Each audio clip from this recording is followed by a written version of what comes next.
le Rav Shach, il a dit que quand lui, il s'est fiancé, les Bachourim étaient très fâchés avec lui. Je vous ai raconté l'histoire. Non, le Rav Shach était orphelin, de père et de mère. Quand il était arrivé à la yeshiva, alors un jour, il leur a dit qu'il était fiancé. Les Bachourim, ils lui ont demandé, nous, combien tu as reçu? Il dit, combien j'ai reçu? Il dit, parce que toi, tu es un bon Bachou, tu es le meilleur Bachou de la yeshiva, le plus grand lamdan. Ton beau-père, il va donner une grosse dot. Alors il a dit, mais moi, j'ai pas négocié de dot. Bonne dot, la fille, elle est bien. Il dit, quoi? Ton beau-père, il a abusé de toi. Parce que tu es un orphelin, t'as pas de père, t'as pas de mère. Si tu avais eu un père et une mère, tu aurais eu une maison, tu aurais eu une voiture, tu aurais eu. Et maintenant, il faut que tu partes, il faut que tu casses le chidour, ou bien tu donnes qui te donne. Bachour, il dit, mais c'est une gentille fille, pourquoi je vais ruiner ma vie? Et là, tous les Bachourim, ils ont été très durs avec lui, en lui disant qu'il avait été arnaqué. Et que son beau-père n'avait fait qu'une seule chose, profiter d'un orphelin.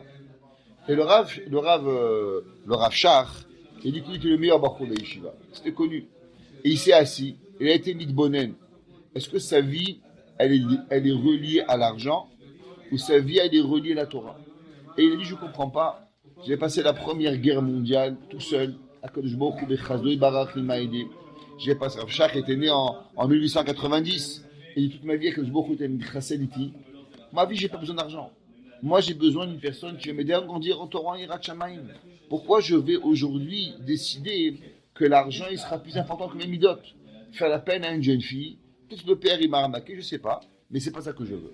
Et il a été machlit qui va plus laisser parler personne et qui va accepter be'ahava ce qu'Hachem lui donne. Et comme ça qu'il a fait.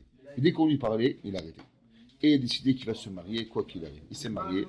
Et bien sûr, il a loué une petite maison pour habiter.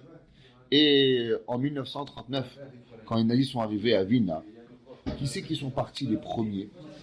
Sont partis de Vilna les juifs qui n'avaient pas de maison.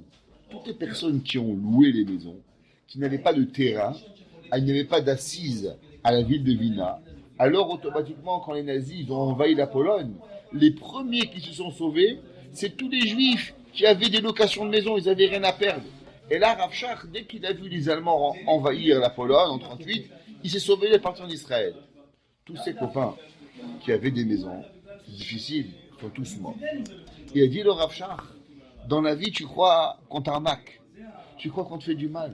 Mais en vérité, qu'est-ce qu'il a fini le Rav Shach?